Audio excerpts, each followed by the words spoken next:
Good morning बच्चों। आज management administration में आगे की क्लास, अभी तक हमने सेक्शन 88 टू 99 कंप्लीट कर लिया है। आज से उन सेक्शंस में चलते हैं। कोरम में तो एक अमेंडमेंट भी है, कोरम में अमेंडमेंट भी है।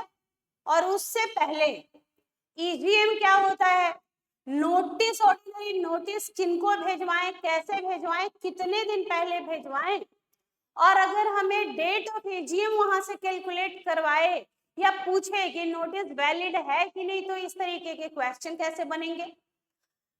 सेक्शन नंबर 102 में एक्सप्लेनेटरी स्टेटमेंट देते हैं।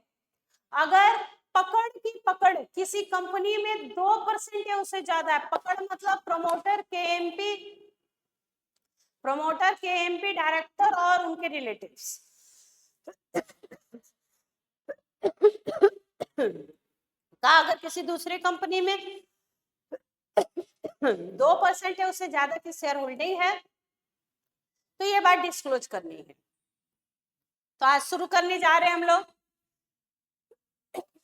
सेक्शन 100, जिसका नाम है ईजीएम, एक्स्ट्राऑर्डिनरी जनरल मीटिंग। तो सबसे पहले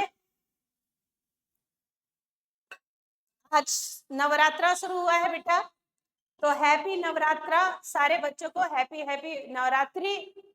माँ भगवती, माँ दुर्गा आपके सारे कष्ट हरे, जल्दी जल्दी जल्दी आपके आईसीआई के रास्ते में जो भी विघ्न बाधाएं हैं उनको हरे और बच्चों का कल्याण करें। माँ जो है, आज बताया गया है कि भाई हाथी पे सवार होके आई हैं। जब माँ हाथी पे आती हैं तो सुख समृद्धि लेके आती हैं।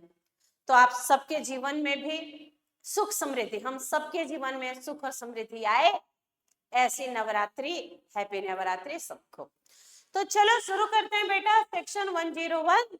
हम 100 एक्स्ट्राऑर्डिनरी जनरल मीटिंग का हम चाहते हैं कि आप फर्स्ट पॉइंट और सेकेंड पॉइंट को एक बार रीड करें। Just read first point and second point.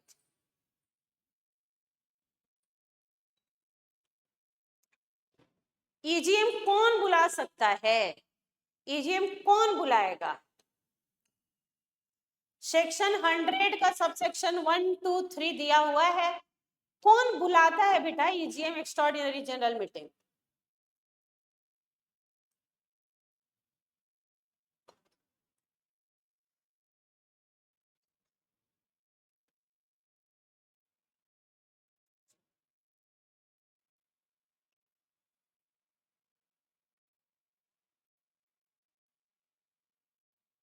कौन बुलाता है बेटा? आपसे किसी ने पूछा कि बताओ ईजीएम बुलाता कौन है, ईजीएम बुलाता कौन है, तो आप क्या बोलेंगे? EGM can be called by, कौन बुलाता है बेटा EGM? EGM can be called by board itself, board बुला सकता है बेटा EGM. By board requisition of member, requisition का मतलब होता है बेटा एप्लीकेशन देना। रिक्विजिशन एप्लीकेशन वाले फैमिली का ही एक मेंबर है, रिक्विजिशन मतलब होता है एप्लीकेशन देना। तो अगर मेंबर बोर्ड को एप्लीकेशन दे और बोले कि भैया ईजीएम बुला, तो on the requisition of member board EGM बुला सकता है। तीसरा, रिक्विजिशनिस्ट देमसेल्फ, अगर बोर्ड नहीं बुलाएगा तो रिक्विजिशनिस्ट खुद बुला लेंगे। और भाई एनसीएलटी 4 लोग, यानी 4 लोगों के बोलने पे बोर्ड बुला मीटिंग ईजीएम बुलाया जाएगा। पहला बोर्ड खुद बुला सकता है, दूसरा एप्लीकेशन देने पे मेंबर्स के बोर्ड बुला सकता है, तीसरा रिक्विजिशनिस्ट खुद बुला सकते हैं, और चौथा एनसीएलटी बुला सकता है। तो इन्हें पावर है टू कॉल्ड एजीएम। सेक्शन 100 का सबसेक्शन 1 बोलता है कि बोर्ड बुलाएगा, जबकि सेक्शन 100 का सबसेक्शन 2 बोलेगा कि board बुलाएगा on the requisition of greater than equal to 10% share capital or voting power of the member। वो मेंबर भाई एप्लीकेशन कौन देंगे? मेंबर देंगे जिनके पास 10% या उससे ज्यादा पेड अप शेयर कैपिटल या वोटिंग पावर का है। अगर कंपनी हैविंग शेयर कैपिटल है तो 10% या ज्यादा जिनके पास पेड अप शेयर कैपिटल है, और शेयर कैपिटल नहीं है तो जिनके पास 10% या उससे ज्यादा वोटिंग पावर है वो जो है एप्लीकेशन देंगे बोर्ड को कि भाई हम ईजीएम चाहते हैं, हम एक्स्ट्रा ऑर्डिनरी जनरल मीटिंग चाहते हैं, और उनके एप्लीकेशन पे बोर्ड बुलाएगा ईजीएम। तीसरा, रिक्विजिशनिस्ट देमसेल्फ, रिक्विजिशनिस्ट खुद भी बुला सकते हैं। आप पढ़ेंगे अभी थोड़ी देर में कि जिस दिन उन्होंने एप्लीकेशन दिया वहां से 45 डेज के दिन, मैक्सिमम 45 दिन मिलते हैं बोर्ड को ईजीएम बुलाने का। अगर 45 दिन बीत गए और बोर्ड ने ईजीएम नहीं बुलाया तो रिक्विजिशनिस्ट जिस दिन एप्लीकेशन दिए थे वहीं से 3 मंथ्स के अंदर रिक्विजिशनिस्ट खुद बुला सकते हैं बेटा ईजीएम। और सेक्शन 98 में आपने पढ़ा ईजीएम बाय एनसीएलटी। सेक्शन 98 में एनसीएलटी को पावर है कि वो ईजीएम बुला सकता है, एक्स्ट्राऑर्डिनरी जनरल मीटिंग बुला सकता है। तो सबसे पहले ऐसे याद रखिएगा, AGM annual general meeting section 96 में है और बिजनेस आवर में बुलाना है। बिजनेस आवर कब से कब तक होता है? 9 AM to 6 PM। तो इसलिए एजीएम का सेक्शन भी है 96। एक्स्ट्राऑर्डिनरी जनरल मीटिंग, अब कोई बैट्समैन है बेटा, क्या वो हर मैच में सेंचुरी मारता होगा कि कभी कभार ही एक्स्ट्राऑर्डिनरी परफॉर्मेंस देता? कभी कभार। तो ईजीएम का सेक्शन है 100, ईजीएम का सेक्शन 100, एजीएम का सेक्शन 96। एजीएम कभी भी आउटसाइड इंडिया नहीं होगा। एजीएम कभी भी आउटसाइड इंडिया नहीं होगा। आपने पढ़ा है कि एजीएम कहाँ होगा? रजिस्टर्ड ऑफिस में होगा या एनी अदर प्लेस जहां इन सेम सिटी टाउन और village where registered office is situated. Unlisted company के केस में आपने कहा था कि अगर 100% मेंबर अपना प्रायर कंसेंट दे दे कि हम any other place in India कराना चाहें तो हो सकता है। तो एजीएम हमेशा इंडिया में ही होगा, इंडिया से बाहर कभी भी एजीएम नहीं हो सकता। लेकिन ईजीएम के बारे में एक बात यहाँ पे बोली गई है, एजीएम के बारे में यहाँ पे एक बात बोली गई है बेटा कि ईजीएम भी इंडिया में ही होता है। जनरल प्रोविजन है कि ईजीएम भी कहाँ होगा? इंडिया में, एक्सेप्ट इन ए स्पेशल केस में ईजीएम आउटसाइड इंडिया भी हो सकता है। बेटा स्पेशल केस क्या है? एक कंपनी है इंडिया में जिसकी होल्डिंग कंपनी आउटसाइड इंडिया है। एक कंपनी है इंडिया में, इंडिया वाली कंपनी होली ओन्ड सब्सिडरी है होल्डिंग कंपनी की। एक कंपनी है इंडिया में, उसके 100% शेयर जापान की कंपनी होल्ड किए हुए है। जापान वाली कंपनी क्या हो गई? उसकी होल्डिंग कंपनी। और होली ओन्ड सब्सिडरी मतलब 100% शेयर ए लिमिटेड का किसके पास है? एच लिमिटेड के पास। तो इस केस में अब 100% शेयर बेटा जापान में है, 100% शेयर जापान की कंपनी में है, तो उस केस में ईजीएम इंडिया के बाहर जापान में भी हो सकता है। लेकिन ये एक ही केस है केवल, एजीएम इंडिया से बाहर हो नहीं सकता। ईजीएम जनरली इंडिया में ही होगा, लेकिन एक स्पेशल केस है कि ईजीएम आउटसाइड इंडिया हो सकता है। वो केस क्या है कि अगर इंडिया में एक कंपनी है, होली सब्सिडरी है किसी विदेशी कंपनी की, मतलब उसकी होल्डिंग कंपनी विदेश में है और उसकी होली सब्सिडरी कहाँ है? इंडिया में। तो उस केस में अगर मान लो एच लिमिटेड जापान वाली कंपनी बोलती है कि हम ईजीएम कहाँ करेंगे? जापान में, तो हो सकता है, एक ही तो मेंबर है, वो भी उसके पास 100% शेयर होल्ड तो हो सकता है। याद रखिएगा एक्सेप्शनल केस है कि एक कंपनी है, ये होली ओन्ड सब्सिडरी है किसी विदेशी कंपनी की, विदेशी कंपनी विदेश में है, इनकॉर्पोरेट हुई है, तो उस केस में इसका ईजीएम आउटसाइड इंडिया हो सकता है। आगे बढ़िए। एक डायग्राम आपने बनाया था ईजीएम के बारे में कि एक हमने डेट लिया था बेटा कि 1 जून 24 को रिक्विजिशनिस्ट ने रिक्विजिशन दिया बोर्ड को। अब अभी आपने बोला है कि भैया ये रिक्विजिशन जो देंगे मेंबर वो कौन होंगे, बोल रहे जिनके पास greater than equal to 1/10 share capital या voting. Greater than equal to 1/10 मतलब 10% शेयर कैपिटल या वोटिंग पावर है। ये एप्लीकेशन देंगे बोर्ड को।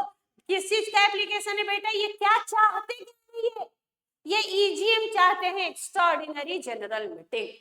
तो 1 जून 24 को इन्होंने रिक्विजिशनिस्ट ने जिनके पास कंपनी के 10% या उससे ज्यादा शेयर कैपिटल या वोटिंग पावर है, उन्होंने एप्लीकेशन दिया बोर्ड को कि वो ईजीएम चाहते हैं।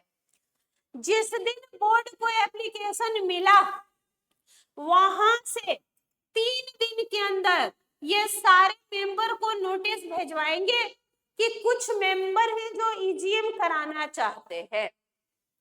जिस दिन आपने एप्लीकेशन दिया वहां से 45 दिन, वहां से मैक्सिमम 45 दिन के अंदर बोर्ड को ईजीएम करा लेना होगा।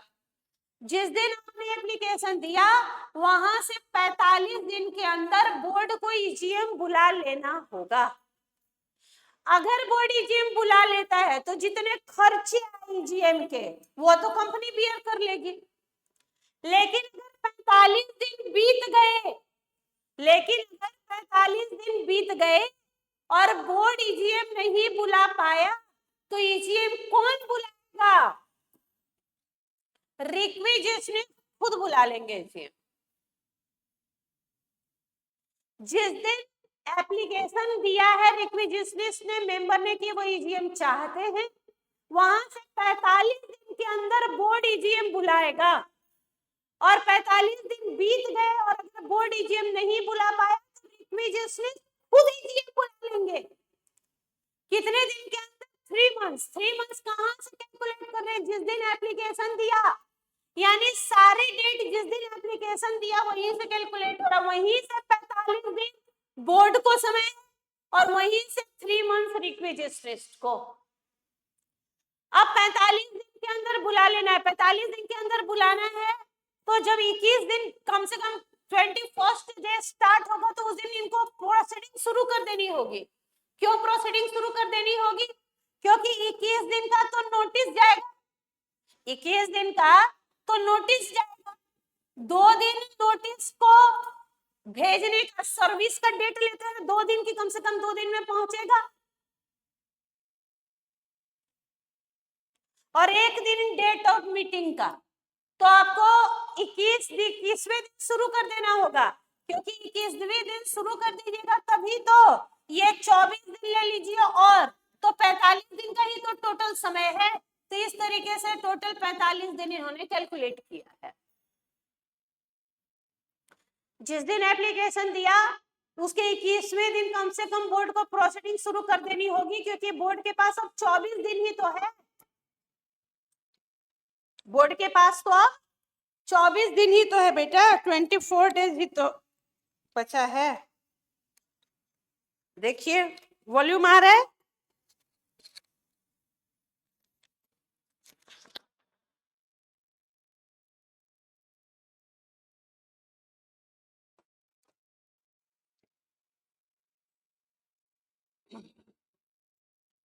हेलो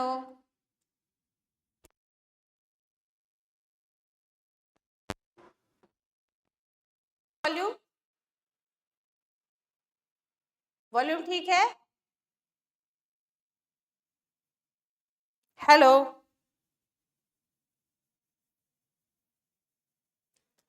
वॉल्यूम ठीक है बेटा,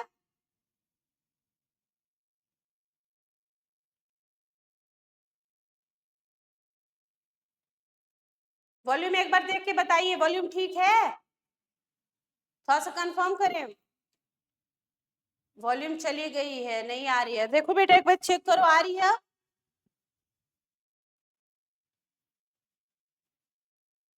चलो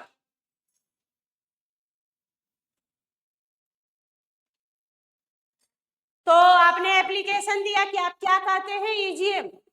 आप क्या चाहते हैं, ईजीएम। आपने एप्लीकेशन दिया, लेकिन आपकी एप्लीकेशन देने की औकात होनी चाहिए। औकात मतलब आपके पास कंपनी के 10% या उससे ज्यादा का शेयर कैपिटल, ये वोटिंग राइट होना चाहिए। आपने एप्लीकेशन दिया, जिस दिन आपने एप्लीकेशन दिया वहां से 3 दिन के अंदर बोर्ड सारे मेंबर को नोटिस भेजवाएगा कि कुछ मेंबर ईजीएम चाहते हैं। जिस दिन आपने एप्लीकेशन दिया वहां से मैक्सिमम 45 डेज का, मैक्सिमम 45 दिन का समय किसके पास था? बोर्ड के पास, कि वो ईजीएम बुला ले। मैक्सिमम 45 दिन है, यानी 21वें दिन, कम से कम 21st डे को आपको शुरू कर देना होगा प्रोसेस, क्योंकि अभी नोटिस भिजवाएंगे तो 21 दिन पहले नोटिस जाता है, 2 दिन नोटिस सर्व करने का लगता है भाई पोस्ट, और 1 दिन डेट ऑफ मीटिंग, तो टोटल 24 दिन चाहिए हमें। तो 21वें दिन शुरू कर देंगे प्रोसीडिंग, तभी तो उसमें 24 मिलाकर 45 दिन के अंदर बुला पाएंगे आप बोर्ड क्या ईजीएम। तो कितना मैक्सिमम कितना टाइम है बोर्ड को ईजीएम बुलाने का? 45 डेज। क्यों 21st डे को प्रोसीडिंग शुरू करनी चाहिए? क्योंकि 21st डे को शुरू करेंगे तभी तो 21 दिन नोटिस का टाइम चाहिए मिनिमम, क्लियर नोटिस। 2 दिन नोटिस भेजेंगे तो पहुंचने का, और 1 दिन मीटिंग का डेट, तो 24 दिन। तो 21वें दिन अगर आप प्रोसीडिंग शुरू कर देते हैं तभी तो और 24 दिन मिला के 45 दिन के अंदर मैक्सिमम हो जाएगा आपका ईजीएम। और अगर बोर्ड फेल गया, बोर्ड नहीं बुला मीटिंग 45 दिन के अंदर, तो कौन मीटिंग बुलाएगा ईजीएम? रिक्विजिशनिस्ट खुद बुलाएंगे ईजीएम। अब रिक्विजिशनिस्ट जब बुलाएंगे ईजीएम तो जो भी रीजनेबल एक्सपेंस आएगा, खर्चा जो आया, मान लो आपने ईजीएम बुलाने के लिए उनको नहीं दिया रजिस्टर्ड ऑफिस, उनको कोई हॉल बुक करना पड़ा, वहां ईजीएम बुलाना पड़ा, अब वहां पे मेंबर्स आए, कुछ खाना पिलाना पड़ा, आइसक्रीम कोल्ड ड्रिंक कुछ खाना, अब जो खर्चा आया वो सब कौन देगा? तो वो सब पर्सनली डायरेक्टर के रेम्युनरेशन से, फ्रॉम डायरेक्टर के रेम्युनरेशन से रिकवर किया जाएगा।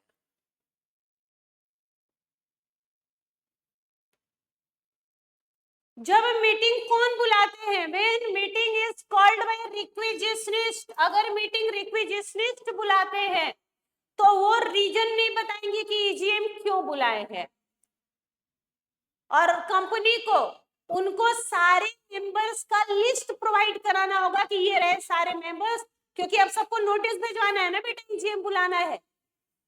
तो अगर ईजीएम कौन बुला रहे हैं, ध्यान से, अगर ईजीएम रिक्विजिशनिस्ट बुला रहे हैं तो रीजन बताने की जरूरत नहीं है कि हम ईजीएम क्यों बुला रहे हैं, पहली बात। दूसरी बात, कंपनी उनको सारे मेंबर्स का लिस्ट प्रोवाइड करेगा कि ये रहे मेंबर्स जिनको नोटिस जाएगा ईजीएम का। आगे बढ़िए। रिक्विजिशन राइटिंग में होना चाहिए, साइंड बाय ऑल मेंबर होना चाहिए, और अगर ज्वाइंट होल्डिंग है तो कोई एक भी, मान लो हम 3 लोग मिलकर ज्वाइंट होल्डिंग किए थे तो कोई एक भी साइन कर देगा। EGM to be held at RO, EGM भी कहां बुलाएंगे? रजिस्टर्ड ऑफिस में। किस दिन बुलाएंगे? Any day except national holiday, किसी भी दिन बुला लीजिए, नेशनल हॉलीडे को मत बुलाइएगा। ये थे प्रोविजन ईजीएम का। अब आते हैं नोटिस। ऑर्डिनरी नोटिस है, किसको भेजवाएं, कितने दिन पहले भेजवाएं? तो सारे बच्चे एक बार ये रीड करेंगे तो कि नोटिस टू मैट, किसको किसको नोटिस जाता है।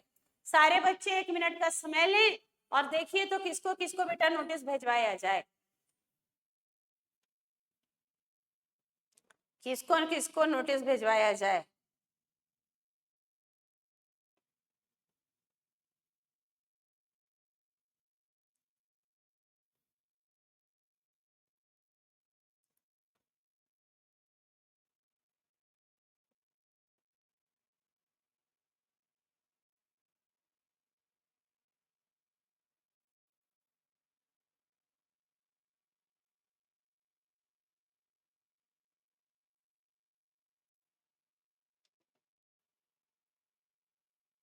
किसको नोटिस भिजवाया जाए बेटा, सोचो जरा ना, किसको किसको तुम चाहते होगी कि ईजीएम में आए, किसको किसको बुलावा भेजा जाए? नोटिस टू होम, किसको किसको नोटिस भेजा जाए, किसको किसको बुलावा भेजा जाए?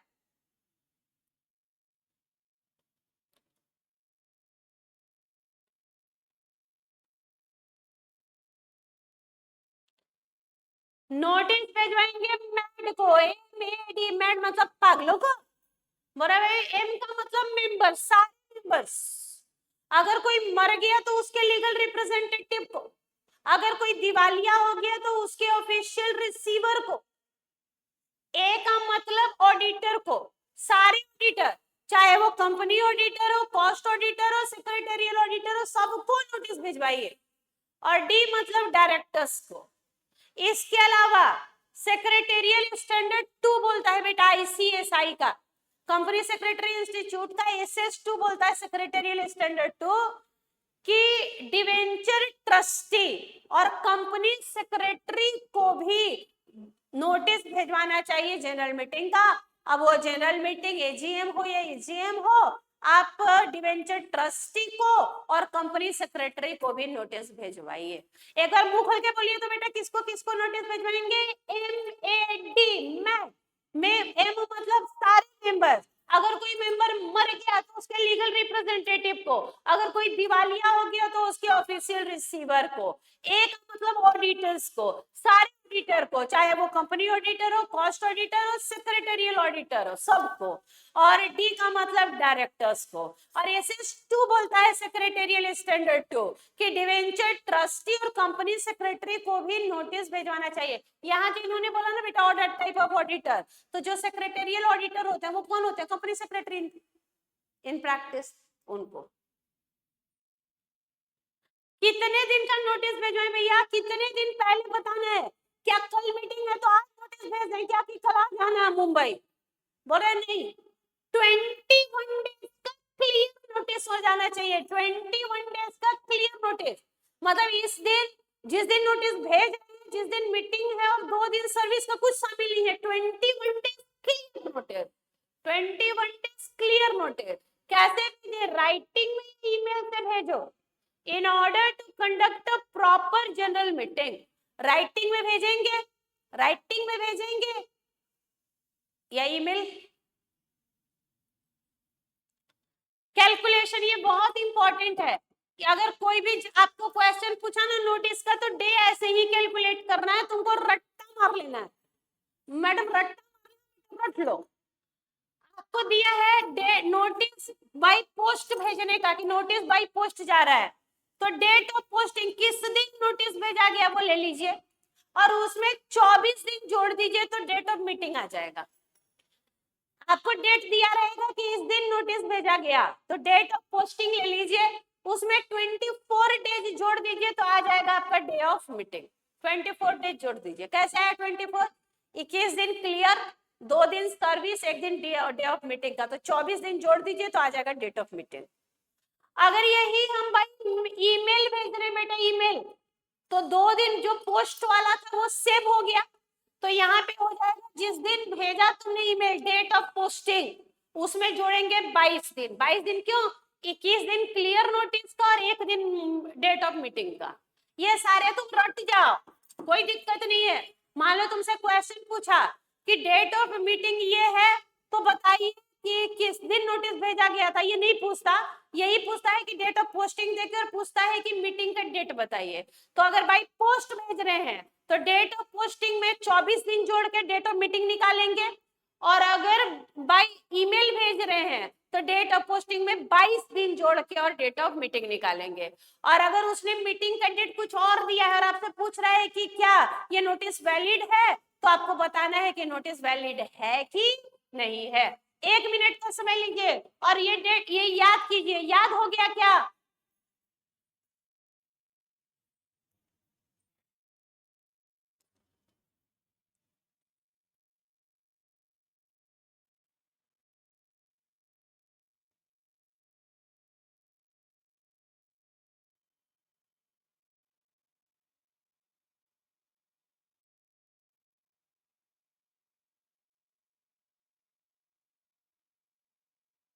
थोड़ा टाइप कीजिए कि आपको याद हो गया क्या। आप डेट ऑफ मीटिंग निकाल लीजिएगा क्या बेटा? डेट ऑफ मीटिंग निकाल लीजिएगा क्या? क्या कर रहा है डेट ऑफ मीटिंग में? डेट ऑफ पोस्टिंग में 24 दिन जोड़ना है अगर बाई पोस्ट। ध्यान से, बस एग्जाम में एक ही गलती होने की उम्मीद है। ध्यान देना होगा कि नोटिस भेजा कैसे गया है। बाई पोस्ट भेजा गया है तो 24 डेज जुड़ेगा, और ईमेल हुआ है तो 22 डेट जुड़ेगा और डेट ऑफ मीटिंग आ जाएगी। आपसे पूछेगा कि डेट ऑफ मीटिंग जो है यही डेट है कि नहीं है, तो आपको कुछ नहीं करना, आंख बंद करके याद करना है, date of posting plus 24 days, अगर पोस्ट से गया है तो डेट ऑफ मीटिंग, और अगर ईमेल से गया है तो date of posting plus 22 days is equal to date of meeting. हो गया बेटा, आगे बढ़े। इस पे बेस्ड क्वेश्चन आईसीआई ने भी पूछा है, इस पे बेस्ड क्वेश्चन आईसीआई के डिस्क्रिप्टिव क्वेश्चन में भी है।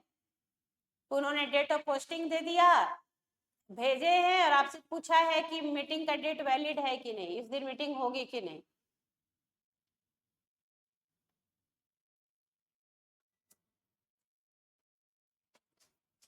सबको आ गया ना बेटा डेट ऑफ मीटिंग निकालना। डेट ऑफ पोस्ट, अगर बाई पोस्ट आपने नोटिस भिजवाया है तो डेट ऑफ पोस्टिंग में 24 दिन जोड़िए तो डेट ऑफ मीटिंग आएगा, और अगर आपने ईमेल से भेजा है नोटिस तो डेट ऑफ पोस्टिंग में 22 दिन जोड़िए तो डेट ऑफ मीटिंग आएगा। आ गया, आगे बढ़िए। एक क्वेश्चन है, आपको बताना है कि क्या ये नोटिस का डेट वैलिड है। बताएंगे सारे बच्चे। थोड़ा सा हम लोगों ने एक एग्जाम्पल लिया और उस एग्जाम्पल से इसको समझा है, आप मुझे बताएं।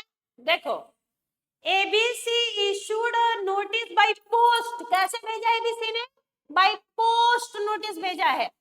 किस दिन भेजा है, 1 अगस्त को। किस दिन भेजा है, 1 अगस्त को। कि एजीएम किस दिन होगा, 24 अगस्त को। आपको बताना है कि नोटिस वैलिड है।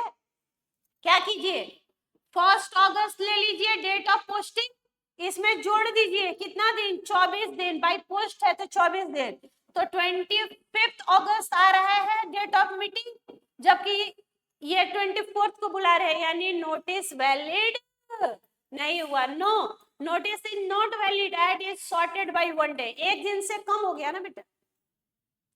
सारे बच्चे क्वेश्चन देख के मुझे बताएं, आ रहा ना, आप निकाल लिए थे। 1 अगस्त को भेजा है नोटिस तो डेट ऑफ पोस्टिंग किस दिन हो गया, 1 अगस्त। बाई पोस्ट भेजे हैं तो कितने दिन जोड़ेंगे, 24 डेज, तो 25 अगस्त को मीटिंग होनी चाहिए थी, ये 24 को मीटिंग बुला रहे हैं तो मीटिंग एक दिन से शॉर्ट हो गया ना, तो ये नोटिस वैलिड नहीं हुआ। ऐसा क्वेश्चन पूछा आईसीआई। टाइप कीजिए, जो बच्चे क्लास देख रहे हैं वो मुझे बताइए, ऐसे क्वेश्चन है तो अगर ये समझ में आया है तो सेकंड क्वेश्चन मुझे बताइए। मदुरई लिमिटेड ने इश्यू किया है notice for holding AGM on 7 नवंबर को, नोटिस 16 अक्टूबर को पोस्ट हुआ था, तो डेट ऑफ एजीएम बताइए किस दिन एजीएम होना चाहिए। तो 16 अक्टूबर हो गया बेटा, क्या 16 अक्टूबर हो गया डेट ऑफ पोस्टिंग, पोस्ट हुआ है तो 24 दिन जोड़ दीजिए 16 अक्टूबर में और निकालिए डेट ऑफ मीटिंग। 16 अक्टूबर में जोड़िए कितना, 24 दिन, 24 दिन जोड़िए। अक्टूबर 31 का होता है तो 15 दिन तो अक्टूबर में हो गया, और 9 दिन ले लीजिए नवंबर का, तो 9 नवंबर को एजीएम होना चाहिए, जबकि ये 7 को बोल रहे हैं, तो ये भी नोटिस वैलिड नहीं हुआ। 2 दिन इस बार तो शॉर्ट कर गया बेटा, हाँ या ना। टाइप करें, अगर आप समझ पा रहे हैं क्वेश्चन नंबर 2 तो टाइप कीजिए कि यस।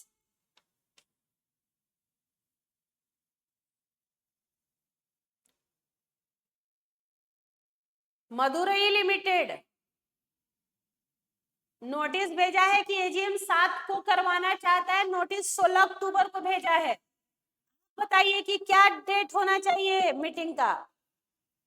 ले लीजिए डेट ऑफ पोस्टिंग, ले लीजिए date of posting, notice post हुआ है 16 अक्टूबर को, बताइए डेट ऑफ मीटिंग।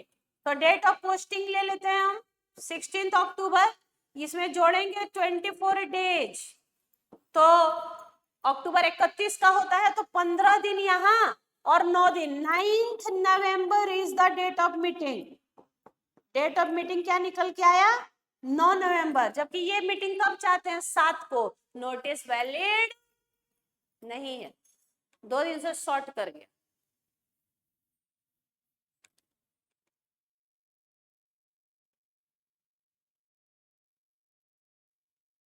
बात ठीक है? ओ भाई, जिंदा हैं तो बताना जरूरी है।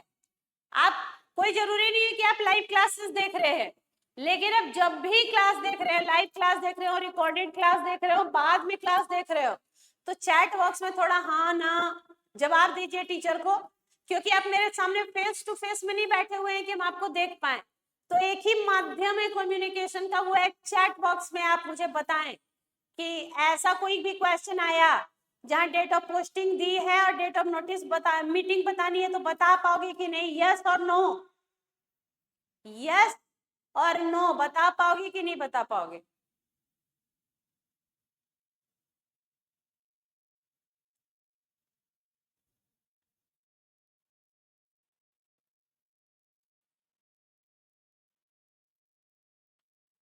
सेक्शन 8 कंपनी में 14 days clear notice is required in place of 21 day through e-mode and 16 days। अगर ये सेक्शन 8 कंपनी होगी तो आपको 21 डेज का नोटिस नहीं भिजवाना, 14 डेज का क्लियर नोटिस भिजवाना होता है। पोस्ट में 2 दिन और जोड़ लीजिए, 16 दिन, और ई मोड में 14 दिन। हाँ, ये इस पे बेस्ट क्वेश्चन, ये आईसीआई का फेवरेट क्वेश्चन है कि क्या हम शॉर्टर नोटिस भी भेज सकते हैं, 21 दिन से कम का नोटिस भेज सकते हैं और वो वैलिड होगा क्या? Very very very important provision. Notice में अगर क्वेश्चन पूछा तो यही पूछेगा। अगर उसने सेक्शन 101 टच किया तो यही वाला क्वेश्चन पूछेगा। अगर उसने नोटिस से क्वेश्चन पूछा है तो यही क्वेश्चन होगा। क्या बोला? Shorter notice with the consent of following, हम 21 दिन से कम का भी नोटिस भेजें फिर भी वो वैलिड हो जाएगा। कब? अगर एजीएम है, अगर एजीएम है तो at least 95% of member entitled to vote अपना कंसेंट दे दे। तो एजीएम के केस में at least 95% of member entitled to vote consent दे दे। तो एजीएम के केस में at least 95% of member entitled to vote अपना कंसेंट दे दे। तो ईजीएम के केस में कंपनी हैविंग शेयर कैपिटल है तो majority in number plus holding greater than equal to 95% of paid up share capital, दोनों चीजें होनी चाहिए। Majority number, member majority number भी होने चाहिए, प्लस उनके पास 95% है उससे ज्यादा का पेड अप शेयर कैपिटल भी होना चाहिए। Dual condition must be satisfied. कौन सा condition? Dual condition. Dual condition must be satisfied, dual condition satisfy होना चाहिए। Dual condition, member majority number भी होने चाहिए और उनके पास 95% या उससे ज्यादा share, paid up share capital होना चाहिए। अगर वो अपना कंसेंट दे दे कि हम शॉर्टर नोटिस में भी हमें दिक्कत नहीं है तो ठीक है। In case of company not having share capital में आपको देखना होगा कि 95% या उससे ज्यादा वोटिंग पावर, वोटिंग पावर।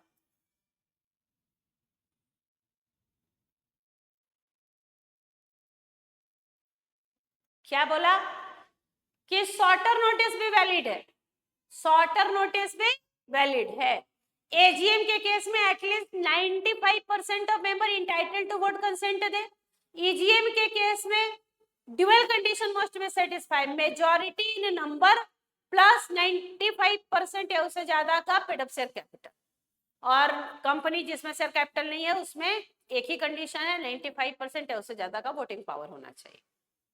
एक क्वेश्चन पूछा, देखिए और बताइए, ये वाला क्वेश्चन है। ए लिमिटेड एक कंपनी है जहां टोटल नंबर ऑफ मेंबर है 1000। ए लिमिटेड एक कंपनी है जहां टोटल नंबर ऑफ मेंबर है 1000। 491 मेंबर्स ऐसे हैं जिनके पास कंपनी का 97% 97%, 491 मेंबर ऐसे हैं जिनके पास 97% पेड अप शेयर कैपिटल है। ईजीएम की नोटिस भेजी गई 15 डेज की, तो क्या ये नोटिस वैलिड है कि नहीं है, बताएंगे?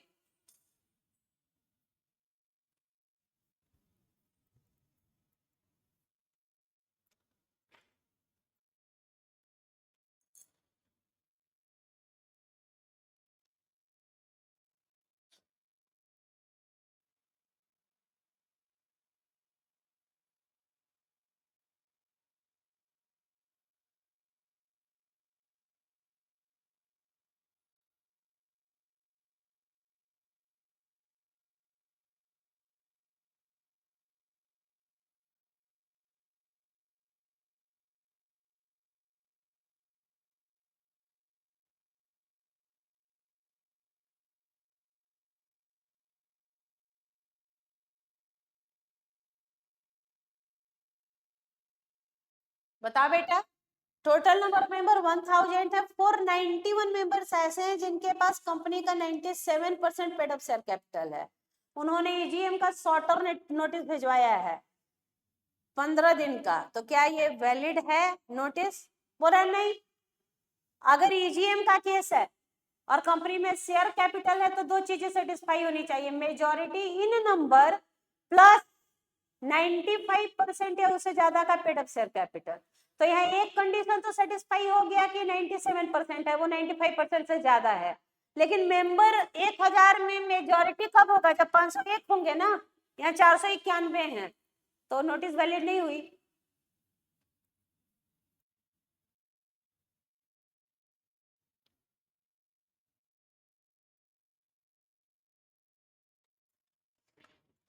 Dual condition must be satisfied in case of shorter notice in case of EGM having share capital. A limited का के पास टोटल मेंबर है 1000, 491 मेंबर्स ऐसे हैं जिनके पास कंपनी का 97% पेड अप शेयर कैपिटल है। तो एक ही नो में दो चीजें सेटिस्फाई होनी चाहिए थी, मेजॉरिटी। मेजॉरिटी कहाँ हुआ? 491 मेजॉरिटी कहाँ हुआ? 1000 में। 1000 में मेजॉरिटी कब आएगी? 501 मेंबर में प्लस होल्डिंग 95, ये वाला तो ठीक है। लेकिन बोथ कंडीशन चूंकि यहाँ सेटिस्फाई नहीं हो रहे हैं, मेजॉरिटी नहीं हो रही है, इसलिए ये नोटिस वैलिड नहीं है।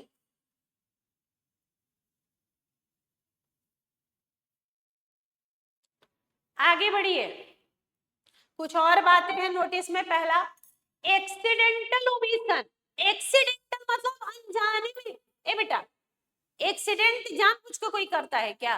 कि एक्सीडेंट अनजाने में ही होता है, बोला अनजाने में। Accidental omission including transmission error. Transmission error मतलब आपको मैंने मेल कर दिया, उसके बाद मेल कनेक्शन फेल्यूर था, सर्वर डाउन हो गया, ट्रांसमिशन फेल्यूर हो गया, आपको मिल गया ही नहीं, which are beyond control of the company, and in case of member did not update his email address not to invalidate the meeting। मान लो मैंने भेजा गया नहीं, या आपने ईमेल का जो है अपना आपका ईमेल आईडी चेंज हो गया, एड्रेस चेंज हो गया है और आपने हमें बताया नहीं, हमने भेजा आपको मिला नहीं, तो ये एक्सीडेंटल ओमिशन है। मैंने पूरी कोशिश की, मेरे हाथ में कुछ नहीं था और मैंने जानबूझ के कुछ नहीं किया, तो एक्सीडेंटल ओमिशन हो गया, तो मीटिंग इनवैलिड नहीं होगी। लेकिन डिलीबरेट जानबूझ के हुआ है, जानबूझ के। रिलायंस कंपनी एजीएम बुला रही, मुकेश बुलाई। अरे भैया, मुकेश भाई को नहीं बुलाई तो यहाँ जाने में हुआ होगा कि जानबूझ के सोची समझी साजिश है। Deliberate omission even to a single member can invalidate the meeting। जाने में तो 4 लोगों को भी मीटिंग नोटिस नहीं गया तो मीटिंग इनवैलिड नहीं होगी। अनजाने में 2-4 लोगों को भी नहीं गया तो इनवैलिड नहीं होगी मीटिंग। लेकिन जानबूझ के एक मेंबर को भी अगर तुमने नोटिस नहीं भेजवाया बेटा, तो मीटिंग क्या हो जाएगी? Invalidate. Deliberate omission even to a single member can invalidate the meeting। Content of notice क्या होगा? किस दिन मीटिंग होगी, कहाँ मीटिंग होगी, किस डेट को मीटिंग होगी, कब मीटिंग होगी, मीटिंग में क्या एजेंडा होगा, क्या बिजनेस है जो ट्रांजैक्ट होने वाले हैं। Non receipt of notice shall not invalid the proceeding. आपको नोटिस नहीं मिला तो आप जो मीटिंग में हुआ प्रोसीडिंग हुई उसको इनवैलिडेट नहीं करा सकते। ये था section 101। Very very very important. 2 question आपसे पूछ सकते हैं 101 से, डेट ऑफ मीटिंग कैलकुलेट करवाने का और शॉर्टर नोटिस ईजीएम का किन केसेस में वैलिड होता है। ये 2 क्वेश्चन आपसे पूछा जाता है आईसीआई का। आईसीआई का फेवरेट क्वेश्चन है ये दोनों। ये करने के बाद आप आ गए बेटा सेक्शन 102 में जिसका नाम है एक्सप्लेनेटरी स्टेटमेंट। इसके बाद आप आ गए नेक्स्ट सेक्शन में जिसका नाम है एक्सप्लेनेटरी स्टेटमेंट, सेक्शन 102। बिजनेस कैसे होते हैं कंपनी में? ऑर्डिनरी। एजीएम में तो 4 बिजनेस जो होते हैं, एजीएम में 4 बिजनेस ऑर्डिनरी होते हैं। दादा डीए दादा, डी डायरेक्टर का अपॉइंटमेंट, ए ऑडिटर का अपॉइंटमेंट, डी डिविडेंड और ए अकाउंट्स का कंसिडरेशन। ये 4 क्या बिजनेस हैं? दादा, दादा क्या है? डीए दादा क्या है? ऑर्डिनरी। ये 4 ऑर्डिनरी काम है। Direct appointment, DA director, auditor, dividend account. Director, auditor, dividend account. Director का अपॉइंटमेंट हो, ऑडिटर का अपॉइंटमेंट हो, डिविडेंड का डिक्लेरेशन हो या अकाउंट्स का कंसिडरेशन। ये एजीएम में क्या बिजनेस है बेटा? ऑर्डिनरी। स्पेशल इनको छोड़ के, इन चारों को छोड़ के रेस्ट ऑल बिजनेस जो एजीएम में है वो क्या माने जाते हैं? स्पेशल। और ईजीएम में तो भैया जो होगा वो स्पेशल ही होगा। एक्स्ट्राऑर्डिनरी जनरल मीटिंग में जो भी होगा वो स्पेशल ही होगा और इन चारों को छोड़ के एजीएम में और जो भी होगा वो स्पेशल होगा। एक्सप्लेनेटरी स्टेटमेंट हमें चाहिए स्पेशल बिजनेस के लिए। एक्सप्लेनेटरी स्टेटमेंट किस चीज के लिए देते हैं? For special business.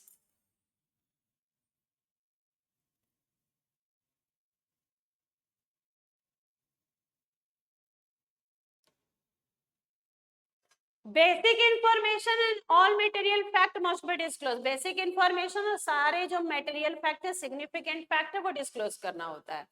यहाँ पे ध्यान दीजिएगा क्या बताना होता है? Interest of promoter, KMP, directors and relative, इसको बोल रहे हैं पकड़, पीकेडीआर, पकड़।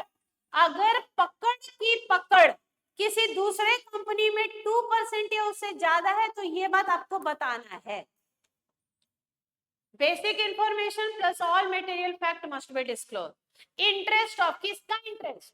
अगर इस कंपनी का टॉपर्स का प्रमोटर, केएमपी या डायरेक्टर या उनके रिलेटिव वही सेक्शन 277 हम साथ वाले, सेक्शन 277 में हम साथ है वाले रिलेटिव,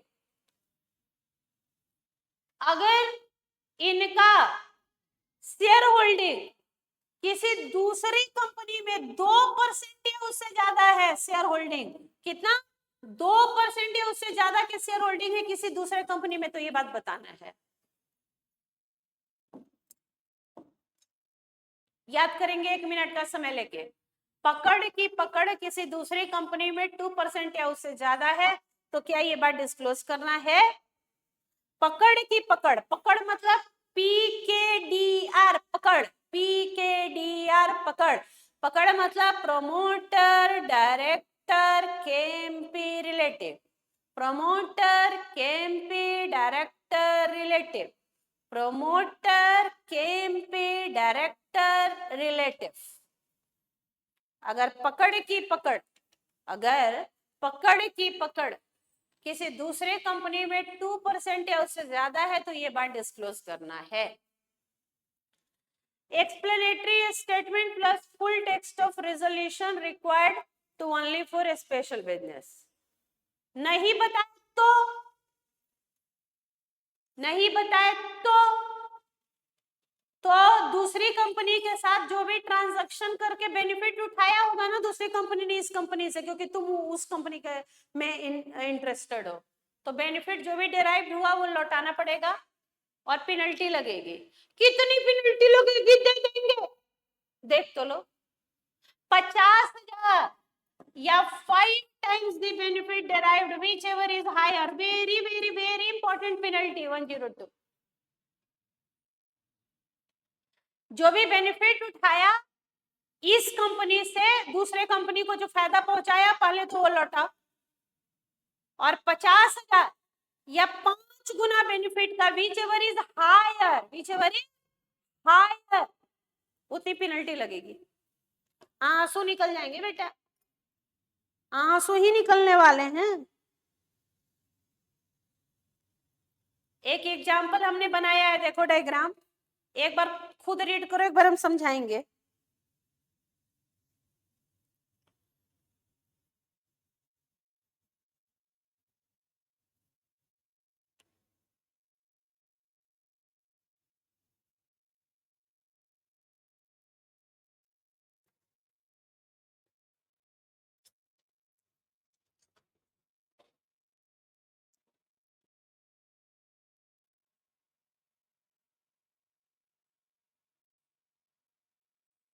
समझ गया? इंटरेस्ट डिस्क्लोज करना है।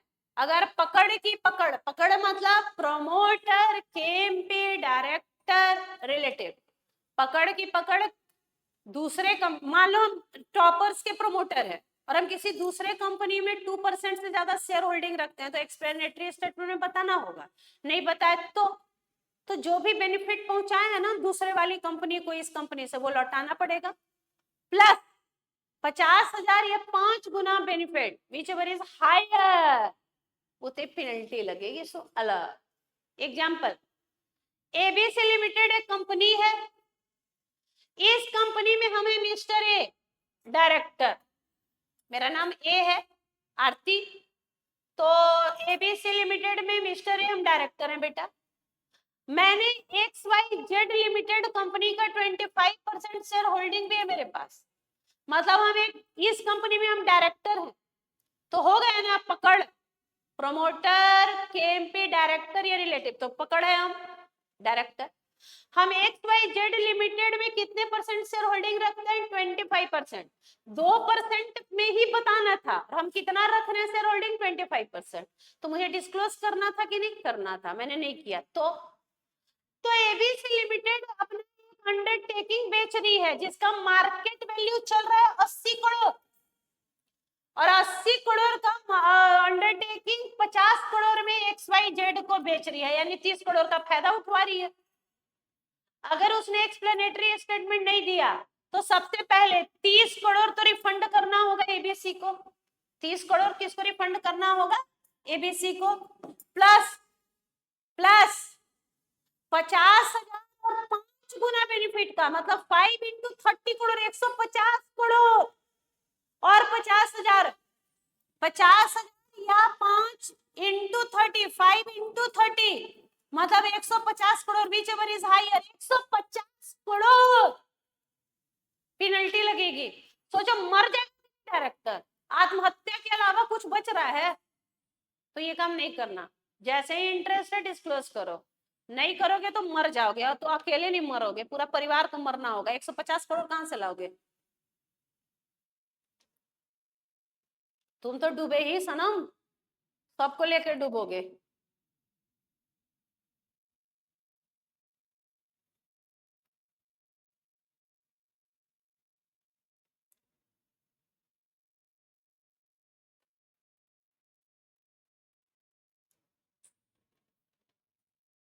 Very very important penalty. हम आपको जनरली पेनल्टी याद नहीं कराते, लेकिन 102 की पेनल्टी इंपॉर्टेंट है। पहला, जो बेनिफिट उठाया रिफंड करो, और दूसरा 50,000 और 5 गुना बेनिफिट का विच एवर इज हायर की पेनल्टी भरो। आगे बढ़ो। Quorum section 103 quorum. तो आज आपका क्या काम हुआ? कोरम के साथ 4 सेक्शन है लगे हुए। पहला, मिनिमम नंबर ऑफ मेंबर कितने चाहिए, तो कोरम बोलेंगे। कोरम के साथ हम लगातार 4 सेक्शंस पढ़ते हैं, सेक्शन 103, 112, 113, 116। ये लगातार एक साथ ही हैं, एक साथ ही पढ़ेंगे, कल की क्लास में पढ़ेंगे। आज आपका काम है क्वेश्चन बनाने का in section EGM section 100 101 section 100 notice 101 और 102 एक्सप्लेनेटरी स्टेटमेंट। इन पे बेस्ड आईसीआई में जो भी क्वेश्चन है वो आज आपको करना है। सेक्शन 100 101 और 102 इन पे बेस्ड क्वेश्चंस आपको आईसीआई के आज करने हैं। आज कल मैंने राइटिंग प्रैक्टिस कराई थी, बताया था आंसर लिखते ऐसे है। हर दिन जो आप पढ़े उस पे बस एक क्वेश्चन लिख लीजिए, 2 क्वेश्चन देख लीजिएगा।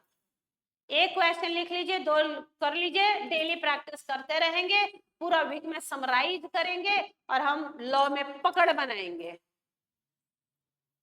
आज आपको जो राइटिंग प्रैक्टिस करनी है वो क्वेश्चन अभी हम आपको बता दे रहे हैं कौन सा क्वेश्चन है जो आपको राइटिंग प्रैक्टिस आज करनी है।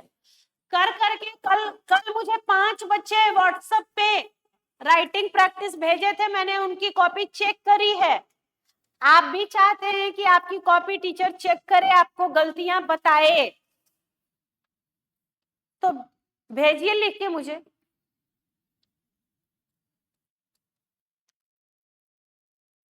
Question number 17 question number 17